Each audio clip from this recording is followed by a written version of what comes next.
Howdy, folks. We're taking a quick break from our long break to let you know about a cool 4-day event next weekend in Bernal Heights. Here's the event's organizer. But to me, it made perfect sense. Mission Street has been my home for such a long time. I couldn't think of another place to have my business. That was Eden Stein, owner of Secession Art and Design. I'm Jeff, and this is Storied San Francisco. Welcome to this special off-season episode. Eden ran Secession as a brick and mortar on Mission Street from 2007 to earlier this year, when the realities of the pandemic forced her to shut down and move north. The gallery had already established a presence online, but as her 15th anniversary approached, Eden felt that a virtual experience just wasn't going to cut it. In this podcast, you'll meet and get to know Eden. She'll end by telling us all about the event she's planning up on Cortland Street. Here's Eden. Well, I owned a gallery and a boutique in San Francisco in the Mission Bernal for 15 years. After 14 and a half years, I closed it and moved my family to Santa Rosa. But when I was open, I was featuring over 70 independent artists and curating shows and hosting community events and doing all sorts of activism and music, whatever I could think of in the physical space. And where exactly was the space? Sure. So we were past Cesar Chavez in Mission Bernal across from Blue Plate next to the Knockout. Okay, that's funny that it, again, just kind of circumstance. We're doing reruns from this last season, and today's rerun was Emmy of Emmy's Spaghetti Shack. So right there in that, kind of after Cesar Chavez, as you're starting to see a lot of cool small businesses. Yeah, well, I was next door neighbors with Emmy across from Safeway for a long, long time. I was in between Ichi and Emmy's. Yeah. And then all three of us dreamed big and moved our businesses down the street, just a couple blocks down. Emmy and I actually got keys on the same day. Oh, fun. And, yeah. I felt like we were both doing little dances. Yeah. Well, maybe that's a good kind of segue to maybe some stories of what, that neighborhood was like when you first opened, and the community that you came into, and then the community that you fostered with Secession. Sure. Yeah. So if you go way, way back. Let's go way back. So I moved into that neighborhood in 1999 onto Mission Street across from El Rio. I was in my 20s, partying and all that good stuff. I was going to San Francisco State, getting a degree or getting a BA in creative writing. Okay. And my backyard was El Rio, the phone booth. Yeah. Bars you could smoke in. Yes, you could. Back in the day. Yeah, you could. And I remember at El Rio, it was like Monday's dollar drinks. Oh. And we just had so much fun. Pickled liver seasons. Right. But you grew up here in Santa Rosa, I did. Right? Okay. Yeah. But your move to the city was because you went to state, or? A couple different reasons. Okay. So, I grew up in Santa Rosa. That's where I was born. And then I moved to the city, like I said, in 1999. I moved there not only to go to school, but to live with my boyfriend, Jason Schwartz, who's now my husband. Mm-hmm. We lived in a punk house on Mission with 6 other people. Oh, nice. And he was already there at that place? He came a little bit earlier than I did, just so because we found a place and I wasn't ready to go. Mm-hmm. I think our rent was $500. That you split. That we split, yes. And I thought it was so expensive. Expensive as hell, yeah.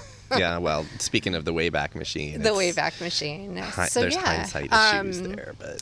So fast forward a little bit, and then I went to state, and then what did I do? So Mission Street, I worked at the drugstore, which was a vintage furniture Is that the one that's barbecue now? It's a Baby barbecue Blues? restaurant. Yeah, okay. But it was actually a vintage store before that. It was a vintage store. Before that, it was a drugstore? Yeah, it was a drugstore for like 30 years, a legacy business, and then transferred over into something else. But that was kind of my, like, first experience with, like, I rented a little booth and I sold vintage jewelry, and the owner did a lot of art, and so that was kind of like, I started to get really intrigued with the idea that you could open something, right, and transform. Right. So you didn't just work there; you had a booth where you sold your own stuff. Yeah. Okay.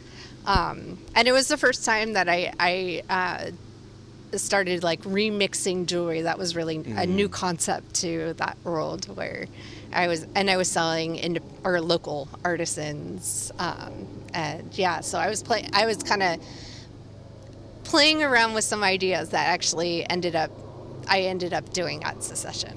Well, I'm wondering, because you said you studied creative writing at State, right? So was there a time where creative writing was maybe something you were going to do, and then you're just kind of playing around with different things? And when I was in Santa Rosa for many, many, many years, I wrote a zine, and awesome. It was called 7th Street, and that was kind of that was my band, essentially. Like, right.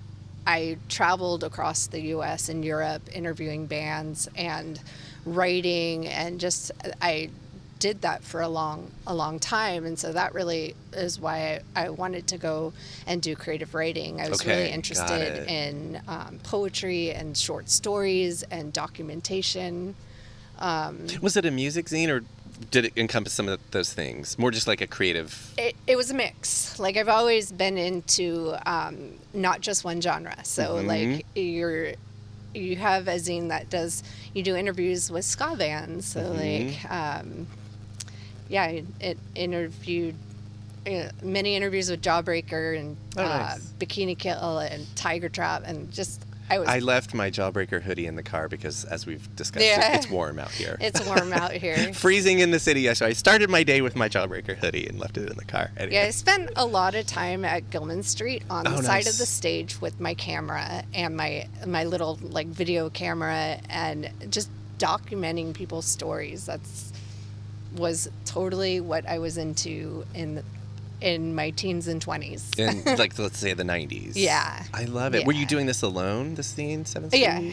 I mean, nice. And doing all the work, because it's a lot of work. I was doing all the work. I don't know. I lived with everyone in Santa Rosa was doing multiple things. So we had, like, our jobs or whatever, and then you were writing zines or you were touring with bands. Right. I wasn't quite a musician. I would travel around with a banjo and pretend I was a musician. Oh, awesome. I called it punk rock banjo. Yes. I did a lot of spoken word, so I would open for punk bands and read a poem. Nice. And bang on some instruments. Right. I love it. And that was the way that I would tour. Right.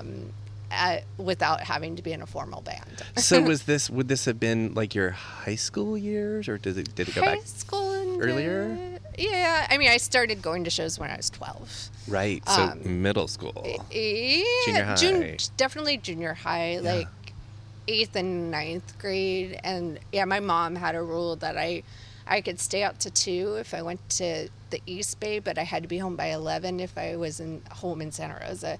So I just spent every single weekend that I could at Gilman or in the city at all the warehouse shows. Right. Everything. So yeah, we could do like 4 podcasts about that stuff. I really want to do a 90s project. That's something, and just go back into my tape collections and go back into all that. Well, something that you, I'm sure, would be interested in, and I will shamelessly plug an episode we did.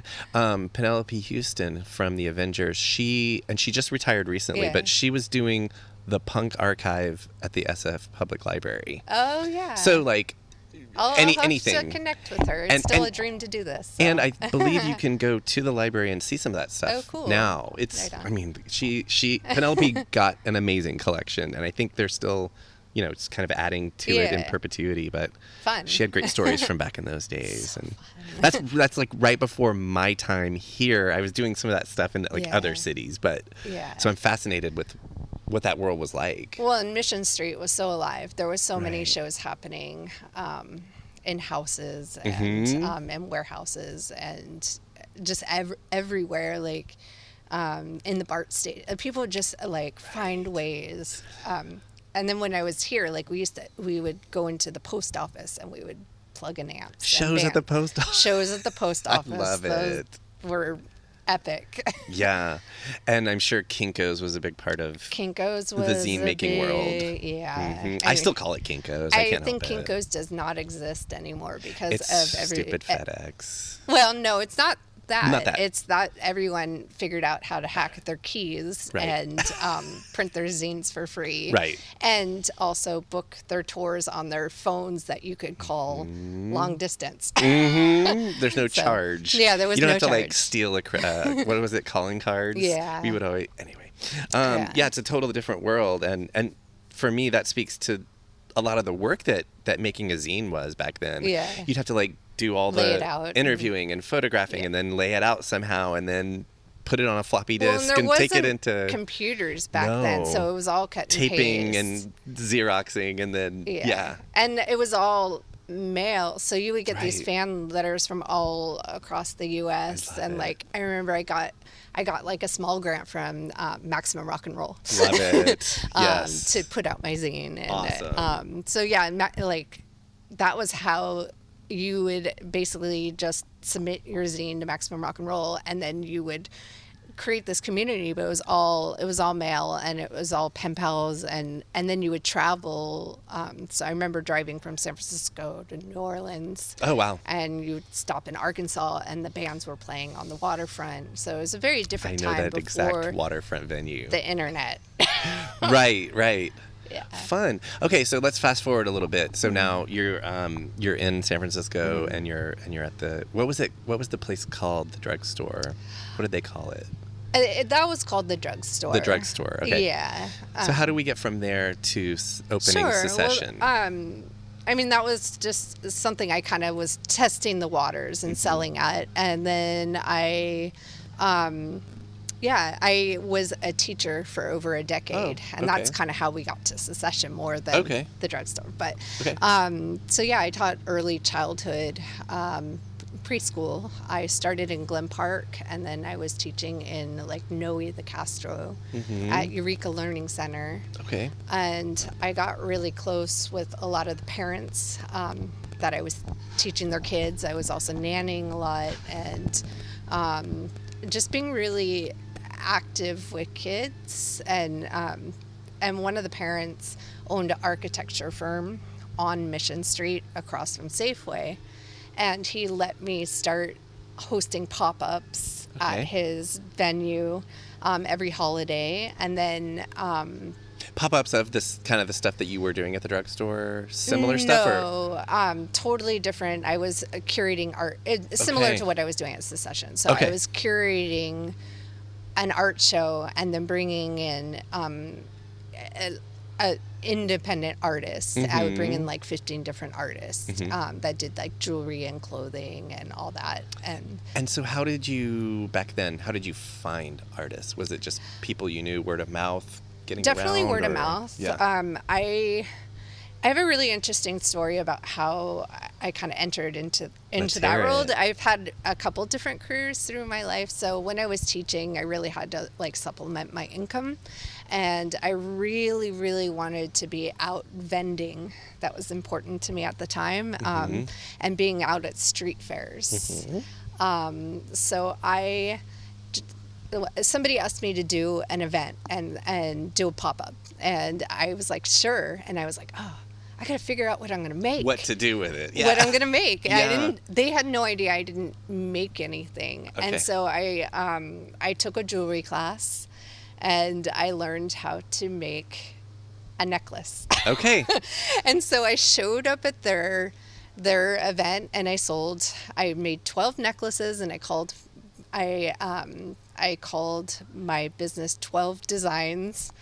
And they were necklaces made with vintage beads reconstructed. Nice. And I ended up using that platform of making necklaces and selling vintage jewelry to be able to get my foot in the door to do street fairs. Okay. Which vintage was not a thing at Fillmore Street at the time, right. or any of the local markets.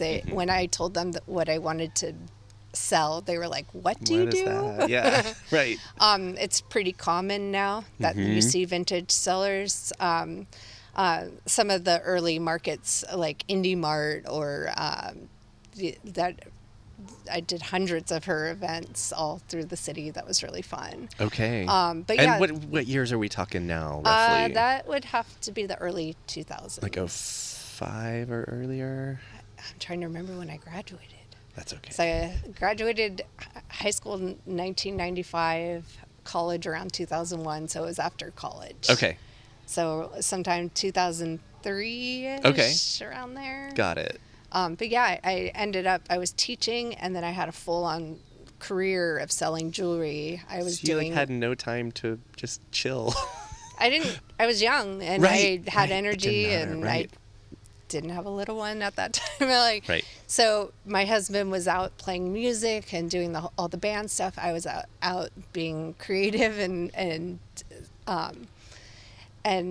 yeah, I used to say, like, the whole doing street fairs was, you were like in the circus, like you were on this, you would, all of the vendors, you got so close with them. You were out on the streets in the rain and the sun and the everything. And you traveled around the city. Yeah, you traveled around the city. And some of my best friends are the people that I had booths next to. Amazing. Like my next door neighbor. That's how we originally met. And yeah, when we were young, we used to just have so much fun with those events. So even though you probably didn't recognize it necessarily at the time, you were kind of building a mental Rolodex. Definitely. Of like tapping into these communities of artists and of all different. Yeah, I mean, definitely genres that was, so many of my artists come from that day. Like Amos Goldbaum, Animal Instincts, like Mission. Hilary Williams, Colleen Maurer. We were all vending, and so starting Secession, I just had to ask people. We had the serious built-in trust. They were like, "Of course I would participate in this. Like, we've known each other for years." What was it that you're like, I want to do my own little gallery? And was it the same space that the architect? Yeah. So I was at a party, and the architect just kind of, we were hanging out, and he's like, "I'm moving to my new location. I think you should rent the space." And then, like, I was just like, of course I should, even though I have a full-time career and a full-time job. And then a week later, he was like, "I don't want to be the one to break you." He's like, "Owning a business is really, really hard and expensive, and you're really good at what you're doing right now." So, and I just really, it was a big dream, and I wanted to do it. And so I actually, the first year of owning Secession, I kept my full-time job. Okay. I just had very limited hours. Right. So literally after school. Yeah. So yeah, I would work at the preschool from 8 to 3, and then open from 4 to 7, and just kind of catch some of that nighttime traffic from Emmy's. From Mission Street. From Mission. Yeah. But everyone thought I was totally crazy opening a shop. Mm-hmm. When there was no retail in that neighborhood. Right. It's like mostly restaurants, bars. All restaurants and bars. Like tax attorneys and stuff. Yeah. Stuff like that. Yeah. But to me, like, it made perfect sense. Like, Mission Street has been my home for such a long time. Like, I couldn't think of another place to have my business. And so the first incarnation of Secession was I had studio spaces, and that was kind of how I funded it. And then I had the gallery, I had the retail space. Okay. And then I did shows. I've always done about anywhere from 6 to 12 shows a year, featuring 2 to 3 artists usually. Okay. Can we talk about the name real fast? Sure. Where'd you get that?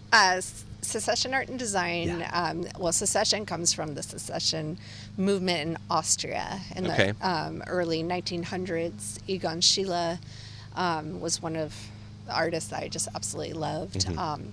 My husband's grandfather is from Vienna. Oh. And we went back on a trip, and that was before the gallery opened. And I was just so, a lot of the artists that were involved in that movement, they died before they were 30, but they created so much art and so much furniture and just philosophy, and just that people are influenced in today. Right. And when you go there, it looks like you're seeing people that are just hanging out at Rock Bar, hanging out at Royal Cuckoo. It just, they look like they're alive today. Right. Which was fascinating to me. So when I got back from that trip, that was when I really started, when I was thinking of a name for the gallery, I was like, of course, Secession. There's a lot of stars aligning stories that lead into opening this spot. Yeah. I'm picking up on that. Yeah. The year before I opened the shop, I got married. And my whole wedding was I had artists hanging art, and we had bands playing at it. Nice. And I always said if I could pull off our wedding, I could open the gallery. Right. This will be walk in the. Yeah. Oh yeah. Is that a hawk? Yeah. Is it? Yeah. Or owl. Just random. But yeah, so many things. Everything that has happened in my past has led me to where I am today. Right. And yeah, some things led me the wrong direction. Some things led me the right direction. So I was in the old location till 2014. Okay. When did you open? 2007. 7. Okay. So yeah, 7 to 14. Yeah, so 7 years in the location that was across from Safeway, which is ironically now a preschool. Oh. Called All My Children, which I thought was funny too. Oh, interesting. Lots of funny things. Yes. Now fate is following you. Yeah. And then the reason that I moved the gallery was because I lost my lease. Okay. I think they were thinking about selling the building at the time, and they just weren't quite sure, so they just didn't renew. And I started to look around the different neighborhoods for a new location. Definitely wanted to stay there, or did you look at some other neighborhoods? I definitely wanted to stay there. Yeah. And so I reached out to my community. I was able to, Stu Geary helped, he's a broker, and he has helped me for the last 10 years of navigating leases and navigating all of that. Bureaucracy. All the stuff. He's just been my serious guardian angel. Nice. Owning commercial or renting commercial leases you can't do it alone. Right. And you need someone who can help you be strong and give you some confidence. Right. But anyway, so I told him I wanted to be within 2 blocks of my store. Okay. And he just was like, okay. And then I found there was a cafe that had been empty for a long time. And I went into it and said, absolutely not. And then went back a couple weeks later and said, yes, I want to rent this. Okay. Because it was 2 blocks from my old location. I wanted to continue with my community, and it felt like the next step in my career, in my dream gallery. And it was a little farther north? Where Valencia meets Mission. Got it. Where the Cuckoo is. Yeah. So across the street from Royal Cuckoo. Farlita, Cancun and Knockout and all that is over there. Yeah. Yeah. And like that, I wanted to be there because it felt like home. Mm-hmm. And then we ended up moving. We lived in Sunnyside for a long time, and then moved out of that neighborhood, and were able to move on to Tiffany, which are like everything aligned right at that time. So that was 2014. 14, okay. So I opened the big location. I took out a restaurant. I renovated. It's 50 gallons of paint to get it back to white. Right.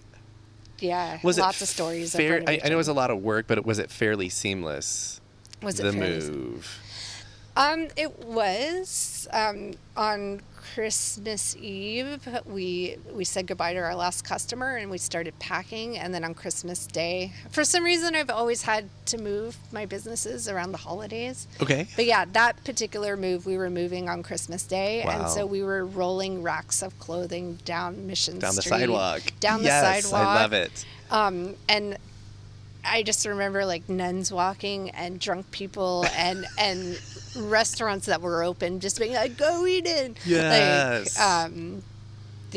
We had a lot of fun rolling things down the hill. I'm glad we didn't have to go up the hill. Oh, correct. Yeah. Move the other way. No. Yeah. No, but that kind of speaks to, and that neighborhood is not alone in this in the city, but there are pockets where the community is so strong that people will see people doing something like moving racks of clothing and be like cheering you on and be like, this is a thing. This is a big deal. Well, and being part of that community for over 50, I mean, I was 23 years, connected to everyone. I knew like all the merchants, and like we all kind of have grown up in a way together. And so we definitely support each other and cheer each other on. Okay. Yeah. And so that was 2014 when you opened the new location. Yeah. And was it bigger? It was much bigger. Much bigger. Yeah, I went from 750 square feet to 1,500. A double. Yeah. More than double. So doubled. And had to navigate all the bureaucracy of permitting and getting loans that I'm still probably still paying off. Well, I was going to ask, when did you stop teaching and when did Secession become full time? So let's see. Okay, I got married in 2006. I taught through 2007. That's when Secession opened, and then I stopped teaching in 2008. Oh, okay. So by far the majority of the time that the store was open, it was what you were doing full time. Yeah. But during the beginning years of Secession, like in the first couple of years of Secession, I was doing like 52 street fairs like a year, like pop-ups. And I was doing... So not only the teaching, but all the I was fairs. doing anything I could to spread the word that the store had opened. Right. And bring capital to the store. Right. So. Well, that's another part of it that I wanted to talk about real quickly, is that it wasn't just a gallery. Mm-hmm. It wasn't just studio space, right? You had a store. I had a store. retail store. Yeah, it was a retail space. Yeah.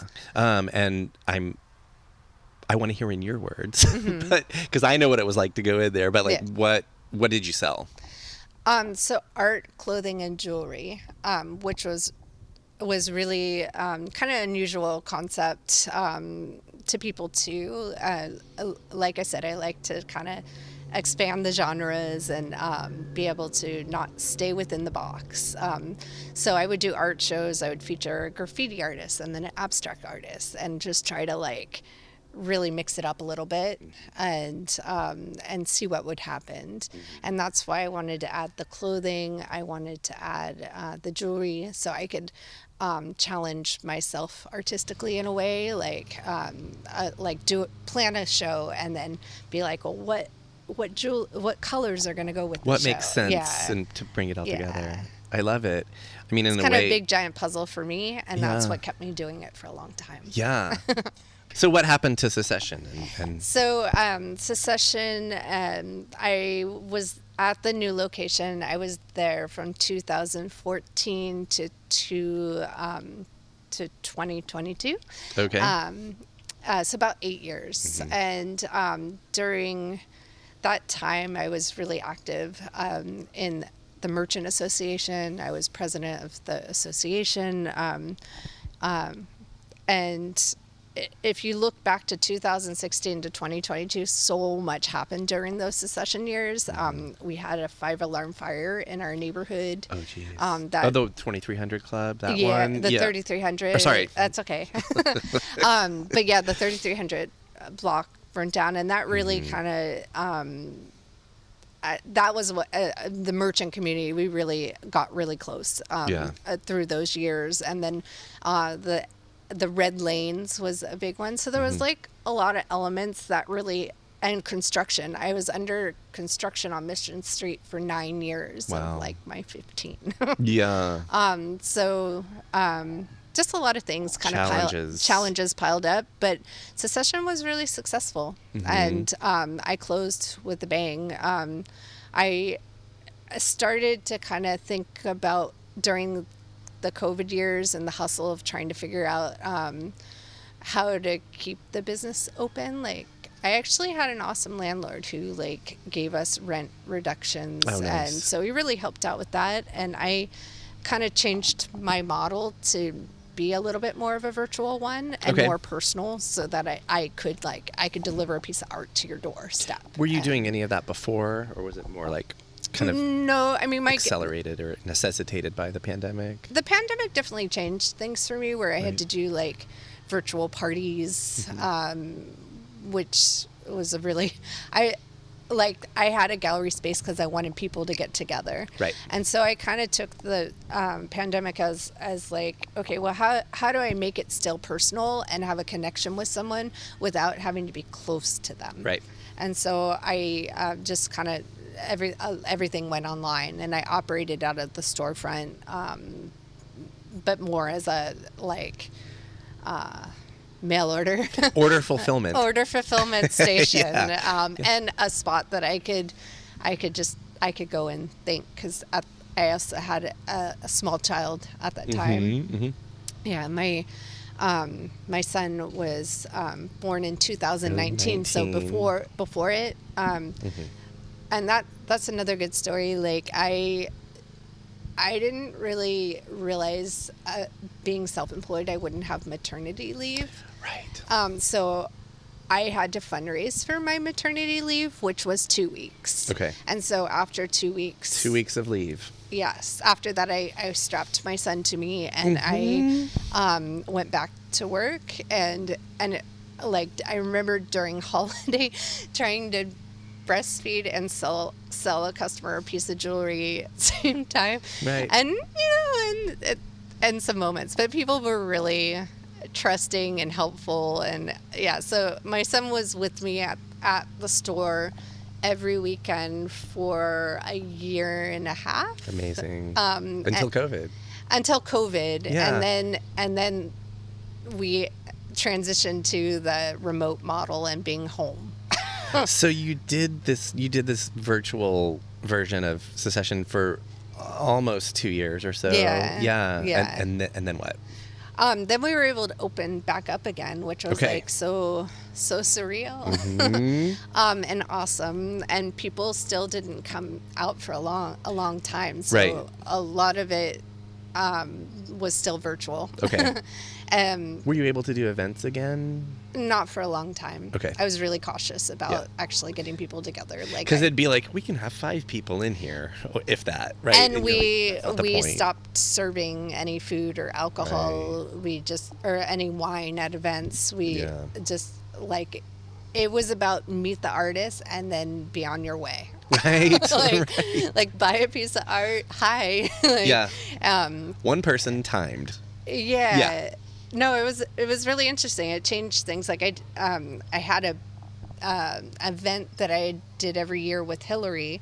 She would bring her baby goats to the gallery. Oh, awesome. And then right after, like a couple of years into the pandemic, we were like, we want to do this event again, but how do we do it so we don't have big groups of people? And so we called it a 20-minute hug.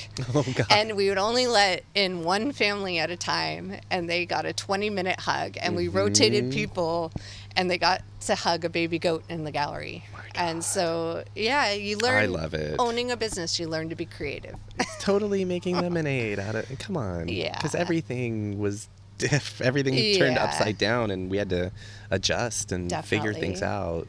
Yeah, so my husband and I started working more from home, and that's when we just kind of decided that we needed to, as our son was getting a little bit older, it was harder to have the home office in the living room.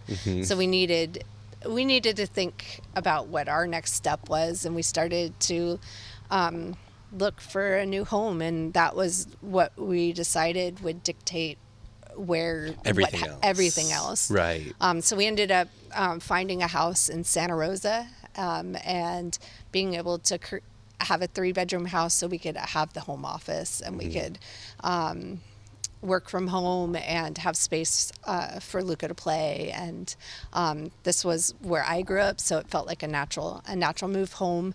But we're in the country. I was going to say, having goats as your next door neighbor is a big part of it too. Oh, and getting fresh farm food from our talented, Hilary. So is amazing. And I love being here. I feel creative again. Nice. But yeah, moving kind of dictated that I needed to make a major decision with what was going to happen to Secession. I commuted for a couple months, and I was like, That's just not going to work. This is not, I want to be home with my son. Commuting is just not going to work. And so I gave my notice and ended my lease. And I felt like I really got to have closure with my customers. I made the decision in October, and then I had till March till I had to be out. Okay, and so I was able to really while. tell a story and say goodbye to as many people as possible. Yeah. It's so hard when businesses just put the note on the door that they've closed, bye. and they have the Hoodline article or the Chronicle article that they're just gone.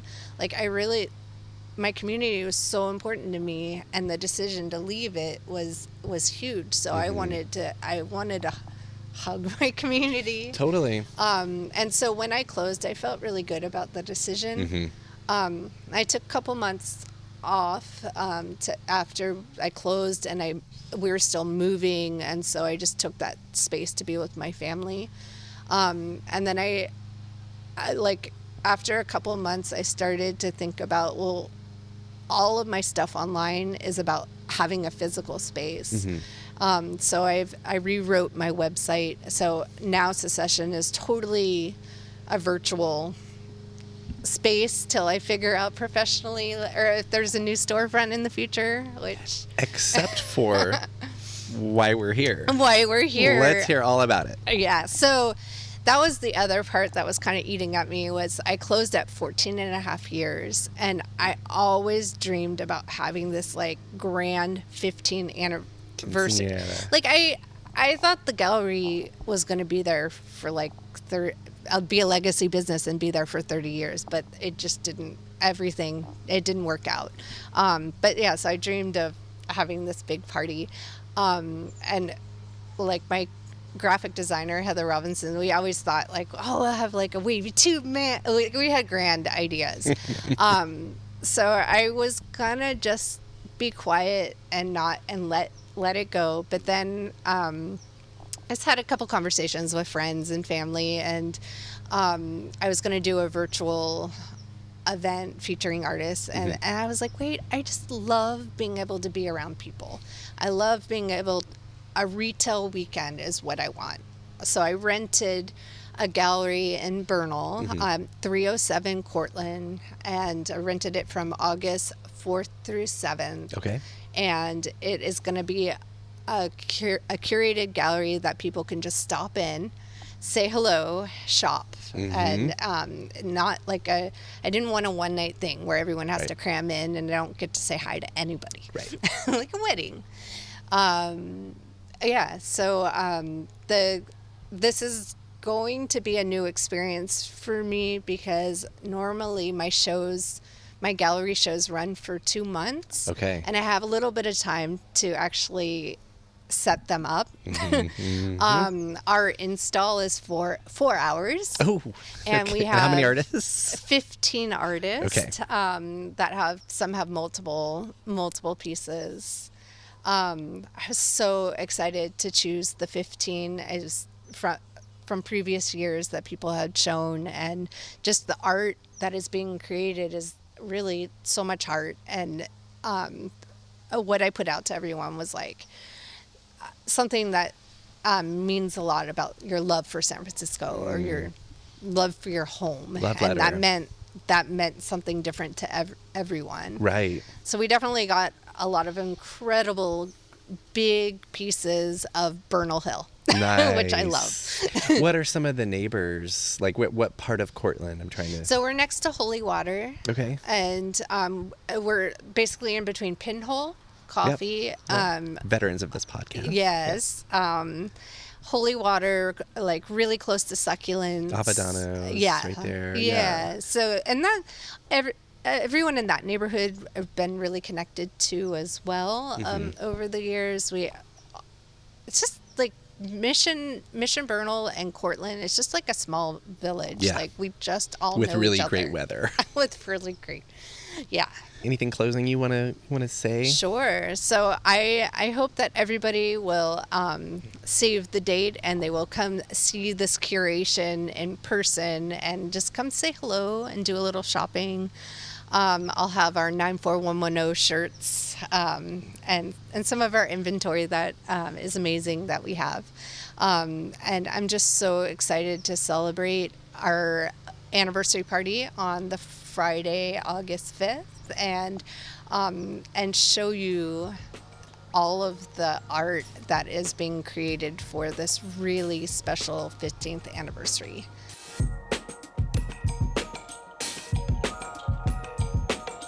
That was Eden Stein. We've already recorded an episode for season 5, and we've booked a second. We're mad at work gearing up for what promises to be an exciting adventure for us. Look for the new season to launch in early September. Music for the podcast was produced, performed, and curated by Otis McDonald. Original photography is by Michelle Kilfeather. Aaron Lim of Bitch Talk Podcast is our contributing producer. And the show is produced and hosted by me, Jeff Hunt. Now in our 4th season, we have more than 190 episodes available on our website, storiedsf.com, or wherever you listen to podcasts. If you can, please rate and review our show so we can reach even more folks. We love email. Drop us a line at storiedsf@gmail.com. Thanks for listening. Stay strong, stay healthy, and we'll see you next time on Storied San Francisco.